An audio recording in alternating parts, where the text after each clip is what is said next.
হুজুর এবার আপনি আসুন। বাদশাহ সাদ্দাত খুব আনন্দের সাথে বলল, বেশ, কিছুদিনের মধ্যে আমি সেখানে প্রবেশ করব, তুমি একটি বিশাল রাজ আয়োজনের ব্যবস্থা করো। সাদ্দাতের সম্মানার্থে বেহেশতে প্রবেশের চারপাশে নির্মাণ করা হলো অসংখ্য নর্তকীদের স্টেজ, যেখানে নেচে গিয়ে সাদ্দাতকে আমন্ত্রণ জানানো হবে।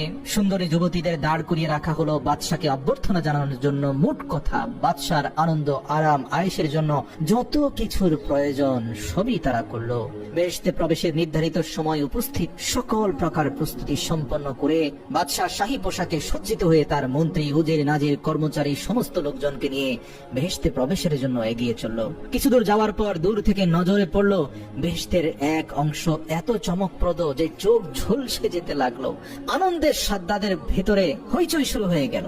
মনে মনে বলতে লাগলো, হ্যাঁ, এই তো সেই স্বপ্নের বেহেশত। কোথায় হুদ? হুদকে ডেকে আনো। আমি সেই এক এবং অদ্বিতীয় খোদার নবী হুদকে দেখাতে চাই যে এমন বেহেশত কি তোমার খোদা বানাতে পেরেছে। সাদ্দাতদের রাজ দরবারের উজির নাজিররা নবী হুদকে আমন্ত্রণ জানালেও আল্লাহ রাব্বুল আলামিন নবী হুদকে জিবরাইল আলাইহিস সালামের মাধ্যমে নিষেধ করে দিলেন যেন তিনি সেই বেহেশত উদ্বোধনে অংশগ্রহণ না করেন, কারণ আল্লাহর ভিন্ন পরিকল্পনা ছিল।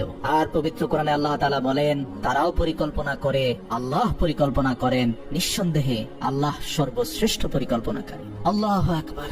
সাদ্দাত প্রচন্ড আকাঙ্ক্ষা, আনন্দ, উদ্দীপনার সাথে যখন বেহেশতের দরজার কাছাকাছি এসে পড়ল, তখনই বেহেশতের দরজার সামনে হযরত হুদ আলাইহিস সালামকে সোজা হয়ে দাঁড়িয়ে থাকতে দেখলেন। চিৎকার করে বাদশাহ সাদ্দাত বলল, কি হে হুদ, দেখেছো আমি কি নির্মাণ করেছি? কিন্তু হ্যাঁ, আমার বেহেশতে তোমাকে ঢুকতে দেব না, শুধু দূর থেকে এক নজর দেখেই তোমাকে এখান থেকে চলে যেতে হবে। সাদ্দাত যতই বেহেশতের গেটের কাছাকাছি অগ্রসর হচ্ছিল,